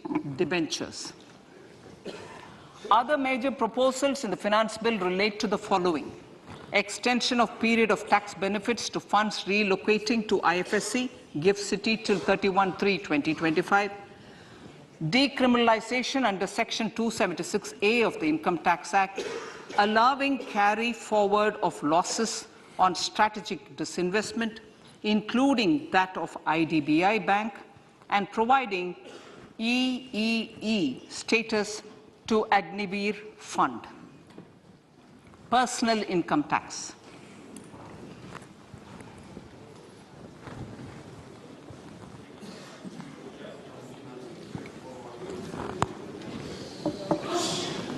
Now I come to what everyone is waiting for. Personal income tax. I have 5 major announcements to make in this regard. These primarily benefit our hard-working middle class. The first one concerns rebate. Currently, those with income up to 5 lakh do not pay any income tax in both old and new regimes. I propose to increase the rebate limit to 7 lakhs in the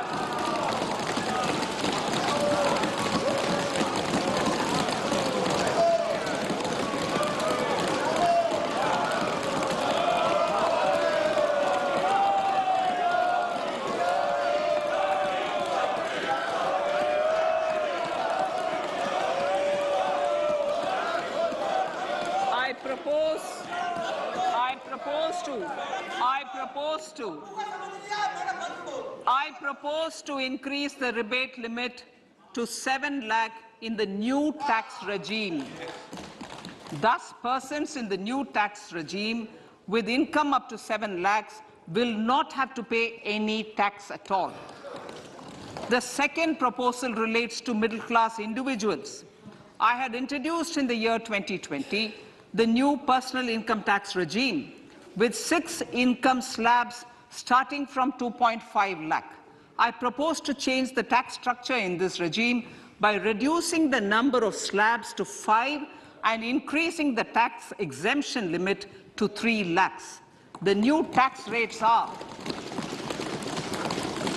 0 to 3 lakh, nil. 3 to 6 lakhs, 5%. 6 to 9 lakhs, 10%. 9 to 12 lakh, 15%. 12 to 15 lakhs, 20%. And above 15 lakhs, 30%. This will provide major relief to all taxpayers in the new regime. An individual with an annual income of 9 lakhs will be required to pay only 45,000 rupees. This is only 5% of his or her income. It is a reduction of 25% on what he or she is required to pay now. That is 60,000. So in the place of 60,000, it is now only 45,000. Similarly, an individual with an income of 15 lakh rupees would be required to pay only 1.5 lakh or 10% of his income or her income, a reduction of 20% from the existing liability of 1,87,500 rupees. My third proposal is for the salaried class and the pensioners, including family pensioners, for whom I propose to extend the benefit of standard deduction to the new tax regime. Each salaried person with an income of 15.5 lakh rupees or more will thus stand to benefit by 52,500 rupees. My fourth announcement in personal income tax is regarding the highest tax rate, which in our country is 42.74%. This is among the highest in the world. I propose to reduce the highest surcharge rate from 37% to 25% in the new tax regime.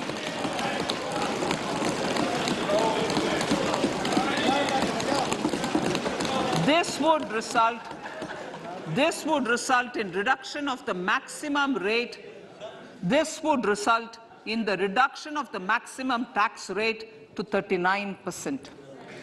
Lastly, the limit of 3 lakh rupees for tax exemption on leave encashment on retirement of non-government salaried employees was last fixed in the year 2002, when the highest basic pay in the government was only 30,000 rupees per month. In line with the increase in the government salaries, I am proposing to increase this limit to 25 lakh rupees.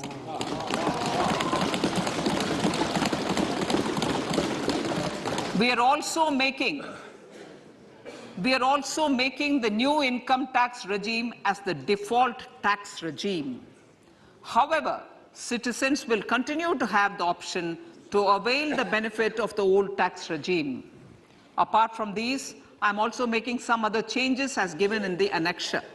As a result of these proposals, revenue of about 38,000 crore to 37,000 crore in direct taxes and rupees 1,000 crore in indirect taxes will be foregone, while revenue of about 3,000 crore will be additionally mobilized. Thus, the total revenue foregone is about 35,000 crores annually. Honorable Speaker, sir, with these words, I commend the budget to this august House.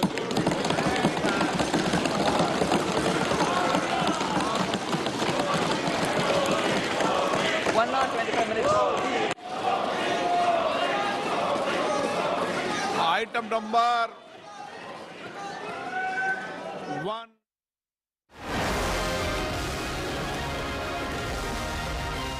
लहलहाती फसल, भरे पूरे खेत खलिहान, हर किसान का बस यही अरमान। लेकिन कभी बारिश, कभी बिजली, कभी ओला, कभी सूखा। भैया खेती में तो जोखिम रहता ही है, अब क्या करें? अब प्रकृति का कोनो उपाय है का? प्रकृति का तो नहीं, मगर नुकसान का उपाय है। अच्छा, हाँ, AIC से फसल बीमा।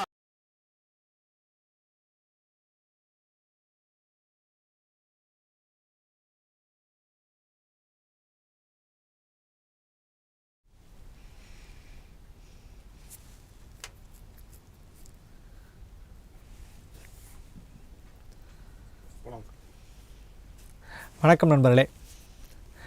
ஒரு மிடில் கிளாஸ் மத்தியதர வர்க்கத்தினர், கீழ் மத்தியதர வர்க்கத்தினர் எல்லோரும் எதிர்பார்த்து கொண்டிருந்த ஒரு எதிர்பார்ப்பு அல்லது அவருடைய என்னென்னலாம் ஆசைகளோ அதையெல்லாம் இன்றைக்கு பெருமளவு நிதியமைச்சர் அவர்கள் வழங்கியிருக்கிறார்கள். அந்த வகையில் இது உடனடியாக அத்தனை பேருடைய ஒரு ஏற்பையும் பெறும் என்பது நம்புகிறோம். மிக முக்கியமான ஒரு என்னென்ன விஷயங்கள் சொல்லப்பட்டது என்பதை நாம் இப்போது பார்த்து விடுவோம். குறிப்பாக நீங்கள் பெண்களுக்கான ஒரு முக்கியமான மகிழா சம்மான் சேவிங் ஸ்கீம் என்ற ஒரு 2 ஆண்டுகளுக்கான ஒரு சேவிங் அதாவது சிறுசேமிப்பு திட்டத்தின் கீழ் ஒரு சேமிப்பு பத்திரம் வெளியிடப்பட இருக்கிறது. அதற்கு கிட்டத்தட்ட 7.5% வட்டி வழங்கப்படவிருக்கிறது. அது மிக முக்கியமான ஒரு திட்டமாக நம்ம பார்க்க வேண்டும். அதே மாதிரி மூத்த குடிமக்கள் சேமிப்பு திட்டம் என்பது ஒரு பெரிய சேமிப்பு திட்டம். அதை 60 வயதுக்கு மேற்பட்டவர்கள் அத்தனை பேருமே பெரும்பாலும் இதை வங்கியிலும் அஞ்சலகங்களிலும் அதை சேமித்து வருகிறார்கள். அவர்கள் நீங்கள் இதை அதனுடைய ஒரு எல்லை வரம்பு 15 லட்சமாக இருந்தது. அந்த 15 லட்சமாக இருந்தது இன்றைக்கி 30 லட்சம் அளவுக்கு உயர்த்தப்பட்டிருக்கிறது வரும் ஆண்டில். அதே மாதிரி இன்னொரு மிக முக்கியமானது அவர் மந்த்லி இன்கம் ஸ்கீம் என்று ஒன்று இருக்கிறது. அந்த மந்த்லி இன்கம் ஸ்கீமும் பார்த்திங்கன்னா 4.5 லட்சத்திலிருந்து 9 லட்சமாக உயர்த்தப்பட்டிருக்கிறது. இது வந்து இண்டிவிஜுவலாக இருந்தால். அதே நீங்கள் வந்து அந்த ரிபேட் சொல்லலாம், அந்த விலக்கு வழங்கப்பட்டிருக்கிறது. இது ஒரு மிக முக்கியமான ஒரு புள்ளியாக நம்ம பார்க்கிறோம். அதே சமயத்தில் மிக முக்கியமானது என்னென்னா, இப்போ அந்த ரேஷனலைஸ் பண்ணியிருக்கிறாங்க. அதாவது டாக்ஸேஷனுக்கான அந்த அடுக்குகளை வந்து அவர்கள் மாற்றி அமைத்திருக்கிறார்கள். 0 முதல் 3 லட்சம் ரூபாய் வரை நீங்கள் வருமானம் இருக்குமேயானால், ஆண்டு வருமானம் இருக்குமேயானால் உங்களுடைய வருமான வரி ஒன்றுமில்லை. 3லிருந்து 6 லட்சம் இருக்குமேயானால் வருமான வரி 5%, 6லிருந்து 9 லட்சமாக இருக்குமேயானால் 10% வருமான வரி, 9 முதல் 12 லட்சம் ரூபாயாக இருக்குமேயானால் உங்களுடைய ஆண்டு வருமானம் 15% வருமான வரி, 12லிருந்து 15 லட்சம் ரூபாய் வரைக்கும் உங்களுடைய ஆண்டு வருமானம் இருக்குமேயானால் அது 20% வரி என்ற விகிதத்தில் இது எல்லாமே மாற்றி அமைக்கப்பட்டிருக்கிறது. இதே மாதிரி நீங்கள் மிக முக்கியமான இன்னொரு விஷயம் என்னென்னா, நீங்கள் வந்து இது எல்லாத்துலேயுமே இப்போ நிதியமைச்சர் அவர்கள் தெரிவித்திருக்கக்கூடியது என்னென்றால், நாம் வந்து எல்லாமே இது வந்து புதிய இந்த வரி திட்டம், அதாவது நம்ம வந்து ஏற்கனவே ஓல்டு ரெஜிம் நியூ ரெஜிம் என்று இதை சொல்லுவோம். குறிப்பாக ஓல்டு ரெஜிம் என்றால் நம்ம பழைய அளவில் பழைய இந்த மாதிரி இன்கம் டேக்ஸ் கட்டும்போது நம்ம பழைய ரெஜிமை வந்து பெரும்பாலும் நம்ம பயன்படுத்துவோம். அதாவது நம்முடைய வீட்டுக்கான இஎம்ஐ கட்டக்கூடிய தொகை, அல்லது வீட்டு வாடகைப்படி, அல்லது நம்முடைய எல்ஐசிக்கான கட்டக்கூடிய அந்த ஸ்லிப்ஸ், இது எல்லாத்தையும் கொடுத்து நாம் அதற்கான டாக்ஸ் எக்ஸம்ஷன் வாங்கி கொள்வதற்கான முறை தான் ஓல்டு டாக்ஸ் ரெஜிம். இப்போ நியூ டாக்ஸ் ரெஜிமில் உங்களுடைய மொத்த வருவாயில் எவ்வளவு சதவீதம் இருக்கிறதோ அதை நேரடியாக கட்டிவிடலாம் என்பது இப்போ நிதியமைச்சர் அவர்கள் தெரிவித்திருப்பது என்னவென்றால், இப்போ நியூ டாக்ஸ் ரெஜிம் என்பதுதான் டிஃபால்ட்டாக இருக்கும். அதாவது அதுதான் வந்து இனிமேல் கொண்டு நடைமுறைக்கு வரும். அந்த நடைமுறைக்கு வரக்கூடியது நீங்கள் தேவைப்பட்டால் பொதுமக்களுக்கு வேண்டுமென்றால் அவர்கள் வந்து பழைய ரெஜிம் படி அவர்கள் போய் இந்த விதமான ஒரு சலுகைகளை பெறலாம் என்பது தான் அவர்கள் தெரிவித்திருக்கிறார்கள். இப்போ என்ன இதில் முக்கியமானது என்றால், இந்த ஒரு புதிய டாக்ஸ் ரெஜிமை, புதிய வரி விகித முறையை இந்த சலுகைகளின் வாயிலாக இன்றைக்கு வந்து நிதியமைச்சர் அவர்கள் வலியுறுத்தி இருக்கிறார், கொண்டு வந்து சேர்த்திருக்கிறார் என்பதைத்தான் பார்த்து கொள்ள வேண்டும். இப்போ நம்ம என்ன புரிந்து கொள்ள வேண்டும் என்றால், ஒவ்வொருத்தரும் அவர்கள் தரப்பில் வந்து இந்த புதிய டாக்ஸ் ரெஜிமின் என்ன விதமான தங்களுக்கு வந்து ஒரு லாபம் கிடைக்கிறது என்பதை கணக்கிட்டு பார்த்து அதை பழைய டாக்ஸ் ரெஜிமோடு ஒப்பிட்டு பார்த்து அதில் வந்து கூடுதலான ஒரு டாக்ஸ் வரி கட்ட வேண்டியிருக்கிறோமா, அல்லது இப்போ இந்த புதிய டாக்ஸ் ரெஜிமை வந்து பின்பற்றுவதனால் கூடுதலான லாபம் கிடைக்கிறதா என்பதை பார்த்து கொண்டு நீங்கள் வரி கட்டுவதற்கான முயற்சியில் இறங்கலாம். இது வந்து ஒரு புதிய டாக்ஸ் ரெஜிம் வந்து இதனால் வரைக்கும் பார்த்தீங்கன்னா ஒரு பெரிய நிறைய பேர் அந்த புதிய டாக்ஸ் ரெஜிமுக்கு நகராமல் இருந்தார்கள். அவர்கள் அதில் ஒரு பெரிய ஒரு கவர்ச்சி இல்லாமல் பார்த்தார்கள். ஆனால் இந்த முறை அந்த முழுசாக ஒரு கவர்ச்சிகரமான ஒரு அம்சமாக மாற்றியிருக்கிறார் அவர்கள், நம்முடைய நிதியமைச்சர் அவர்கள். இதன் வாயிலாக நிச்சயமாக புதிய டாக்ஸ் ரெஜிமுக்கு அத்தனை பேருமே நகர்வதற்கான ஒரு பெரிய வாய்ப்பு கிடைத்திருக்கிறது. அதன் மூலமாக நம்மை போன்ற middle class, lower middle class மக்களுக்கு வந்து இதில் கையில் கூடுதலான ஒரு தொகை இருப்பதற்கான ஒரு வாய்ப்பை இது வழங்கி இருக்கிறது. அந்த வகையில் இன்னொரு மிக முக்கியமானது ஸ்டாண்டர்ட் டிடக்ஷன்ஸையும் வந்து சற்றே உயர்த்தி இருக்கிறார்.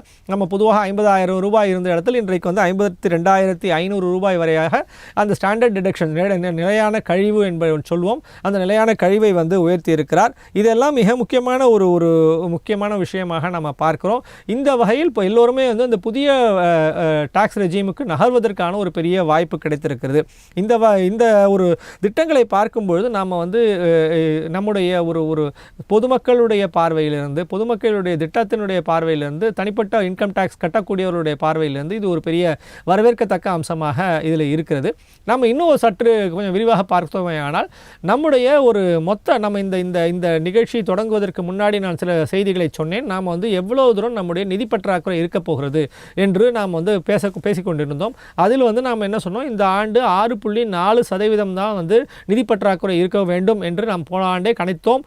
ஒருவேளை அது வந்து கொஞ்சம் கூடுதலாக இருக்கலாம், 6.6% வரைக்கும் கூட நிதி பற்றாக்குறை போய்விடக்கூடும் என்று சில பொருளாதார அறிஞர்கள் தெரிவித்தார்கள் என்று தெரிவித்தேன்.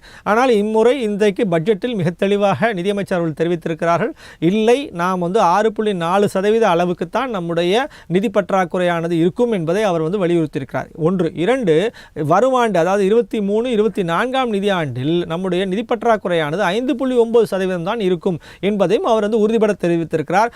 அடுத்ததாக 25-26 2025-26 நிதியாண்டில் அது 4.5% அளவுக்கு அதை குறைத்துவதற்கான அத்தனை முயற்சியும் நான் மேற்கொண்டிருக்கிறேன் என்பதையும் நிதியமைச்சர் அவர்கள் தெரிவித்திருக்கிறார். அதே சமயத்தில் சந்தையிலிருந்து வாங்கக்கூடிய கடன் அளவையும் அவர் தெரிவித்திருக்கிறார். கிட்டத்தட்ட 11.8 லட்சம் கோடி அளவுக்கு இன்றைக்கு வந்து நிதி மார்க்கெட் பாரோயிங்ஸ்னு சொல்லுவோம், அதை வந்து வாங்குவதற்கான ஒரு திட்டத்தை அவர்கள் வந்து எடுத்திருக்கிறார்கள். இந்த மாதிரியான ஒரு மிக முக்கியமான ஒரு சேஞ்சஸ் எல்லாமும் வந்து ஒரு பாசிட்டிவான ஒரு சேஞ்சஸாகத்தான் நம்ம பார்க்கிறோம். அதாவது கட்டுக்குள் இருக்கக்கூடிய ஒரு வழக்கமான நடைமுறைக்குள் இருக்கக்கூடிய நிலைமையை சமாளிக்கக்கூடிய நம்முடைய வளர்ச்சியையும் உள்ளடக்கி அதே சமயத்தில் நம்முடைய மூலதன முதலீடுகளையும் அதிகப்படுத்தி அதே சமயத்தில் இந்த பக்கம் நம்முடைய மக்களுடைய ஒரு தேவையான அல்லது மிடில் கிளாஸ் மக்களுடைய தேவையான இந்த வரி விகித சலுகைகளையும் வழங்கி இன்னைக்கு வந்து ஒரு திருப்தியான அல்லது ஒரு மகிழ்ச்சியான ஒரு பட்ஜெட்டை தான் நிதியமைச்சர் அவர்கள் சமர்ப்பித்திருக்கிறார். இது வாயிலாக நிச்சயமாக மக்களும் வந்து இதற்கான ஒரு பெரிய வரவேற்பை வழங்குவார்கள் என்பதை நாம் வந்து உணர்ந்து கொள்ளலாம். இந்த பட்ஜெட்டுக்கு என்னுடைய எதிர்பார்ப்பு ஒவ்வொரு தரப்பினருக்கும் ஒவ்வொரு விதமாக இருந்தது. தொழில்துறையினருக்கு ஒரு விதமாக இருந்தது, எம்எஸ்எம்இக்கள் ஒரு விதமாக இருந்தது, பல்வேறு பிரிவினரை சேர்ந்தவர்களுக்கு ஒவ்வொரு விதமாக இருந்தது. ஒவ்வொருத்தருக்கும் ஒவ்வொரு விதமான சலுகைகளையும் ஒவ்வொரு விதமான கழிவுகளையும் மானியங்களையும் வந்து நிதியமைச்சர் வழங்கியிருக்கிறார். அந்த வகையில் இது வந்து ஒரு வரவேற்கத்தக்க ஒரு பெரிய பட்ஜெட்டாகத்தான் நான் பார்க்கிறேன். இந்த வாய்ப்புக்கு நன்றி சொல்லி வணங்குகிறேன்.